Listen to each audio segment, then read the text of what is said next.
Episode 10. Hello friends and everyone. Today, we'll dive deep into why ItthiJit doesn't conflict with any religious teachings.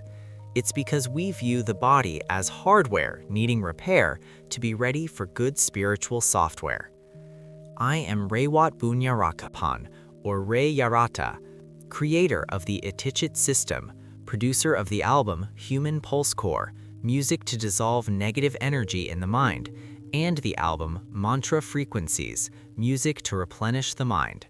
Welcome back to The Deep Dive. I'm your host, and today we're going to pick at a scab that I think a lot of you listening probably have, even if you don't realize it's there. Glad to be here as your resident researcher today. And yeah, it's a big one. It really is. It's that weird, uncomfortable friction between what we know about science, like the biological reality of just being a meat sack on a floating rock, and what we believe spiritually. Right, the classic Monday morning versus Sunday morning conflict. Ideally, yeah, it's that fragmentation where you feel like you have to, check your brain at the door of your faith, or maybe check your soul at the door of the lab. Exactly. Like you're either team hard science or team woo-woo, and if you try to be both, you just end up confused. It's a very modern form of cognitive dissonance. Yeah. Because we tend to compartmentalize everything now. You have a mechanic for your car, a doctor for your liver, and a priest, imam, or rabbi for your conscience. And we generally operate under the assumption that those three people should never be in the same room, let alone talking about the exact same systems. But today, we are looking at a source that claims that separation is actually a total misunderstanding of the equipment. We are digging into a concept called ItthiJit. And this comes from a series of articles and audio files by Ray YARATA. Specifically, we're focusing on what he calls Ep.10, which has this incredibly confident title. Oh, it really does. It's called Not Contrary to Any Doctrine in Any Religion. Which is a massive claim to make right out of the gate. Right. Because usually when someone says, oh, this fits with everything, it ends up being so vague that it means nothing. But YARATA's taking a completely different angle here. Yeah, he's not proposing a new philosophy that tries to just hug your existing one. No. He's proposing a manual for the biological machinery that actually processes your philosophy. So the mission for this deep dive is to see if that holds water. Can we actually bridge the gap between our hardware, so our nerves, our hormones, and our software, meaning our beliefs? Without crashing the system. Exactly, without crashing the system. Because honestly, when I first hear a word like ItthiJit, my skepticism radar pings a little bit. It sounds, mystical. The name certainly has a traditional ring to it. But the methodology described in the source material is surprisingly utilitarian. It positions itself as pure physiology. Okay. The core argument isn't about chakras or energy fields in the way you might expect from that kind of title. It's about the vagus nerve. Okay, the vagus nerve. I feel like this is the trendy body part of the decade. Oh, absolutely. Everyone is talking about toning their vagus. Yeah. But before we roll our eyes at another wellness trend, let's get specific. Why is this particular nerve the centerpiece of the ItthiJit method? To understand that, we have to look at what the source calls universal biology. Okay. Think about it this way. You could be a devout Buddhist, a strict Calvinist, or a complete atheist. You can chant, pray, or just meditate on the void. But the biological mechanism that allows you to feel stress or peace or awe, that is identical in every single human being. Right. My cortisol levels don't really care about my theology. Your cortisol doesn't care, and neither does your nervous system.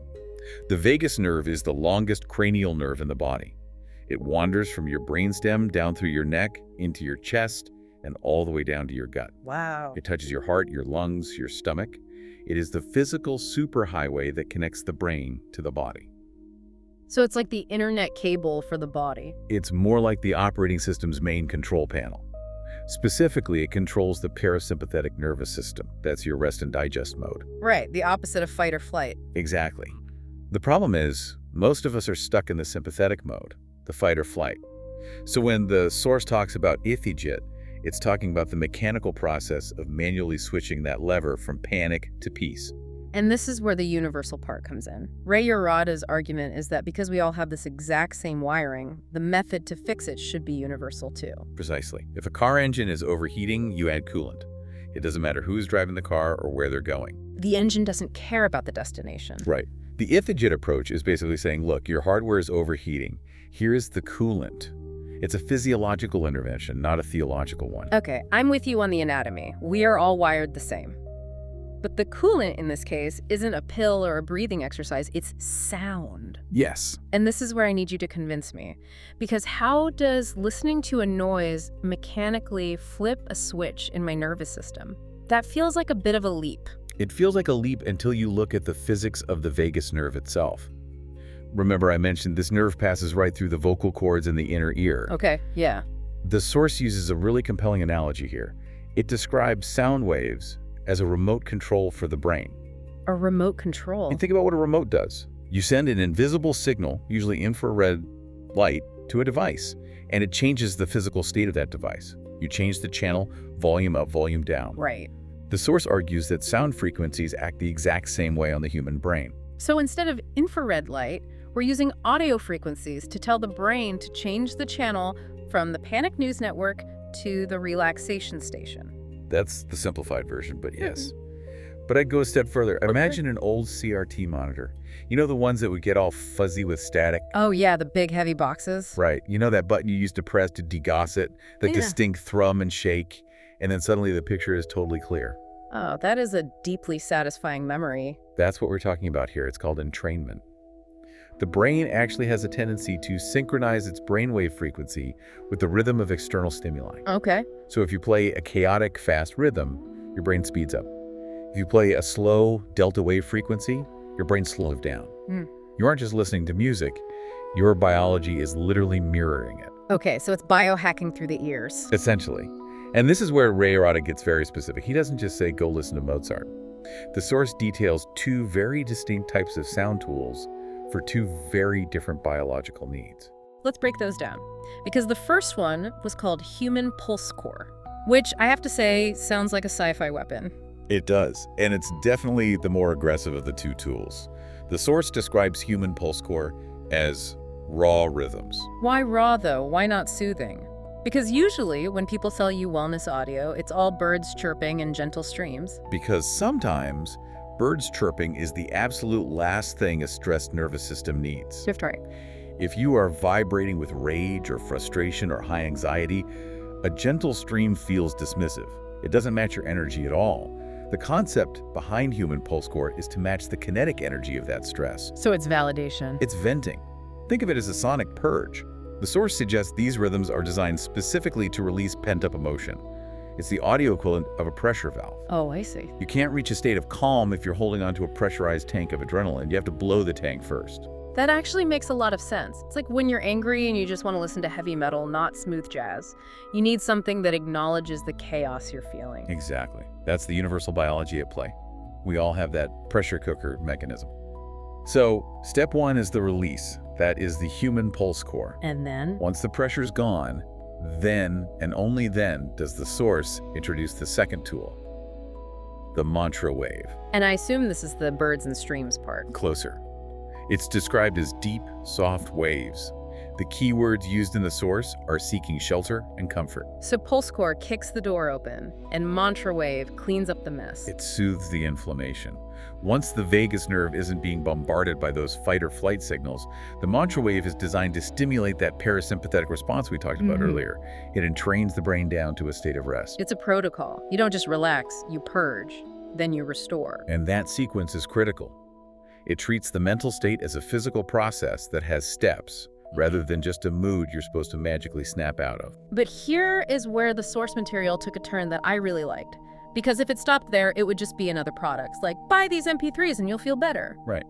But YARATA suggests that these files, the Pulsecore, the mantra wave, they're just training wheels. They are system-created tools. They are external. You are relying on a digital file to do the work for you. Yeah.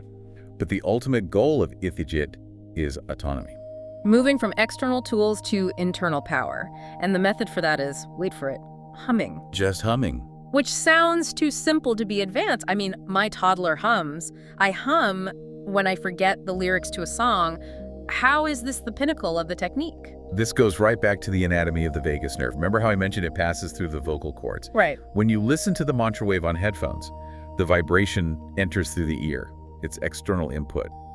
But when you hum, specifically that low resonant humming in the throat, You are creating vibration inside the body. Oh. You're physically vibrating the vagus nerve with your own vocal cords. Wow. So you're massaging your own nervous system from the inside out. You become the generator. The source describes this as merging the body and mind. You aren't waiting for a remote control to change your channel anymore. You are building the mechanism to change it yourself. That is actual biofeedback. You're using the hardware to fix the hardware. And that is why the source says the goal is to eventually not need the external tools at all. The good things, the calm, the focus, the balance, should eventually be generated by your own body, simply by using the vibration of your own voice. Okay, I am sold on the mechanics. I get the biology completely. But I want to circle back to the ItthiJit promise we started with. The religious aspect. Yes, the idea that this is not contrary to any doctrine. Because if I'm a deeply religious person, and you tell me to sit in a room and hum to tune my frequencies, that sounds a lot like replacing my prayer. It sounds like I'm swapping God for biology. This is the most crucial distinction YARATA makes. And he draws a very sharp line in the sand here. He separates religion and ItthiJit into two completely different categories with non-competing functions. How does he define that? He defines religion as the spiritual anchor. That is your software. That is your moral compass, your connection to the divine, your theology, your afterlife insurance.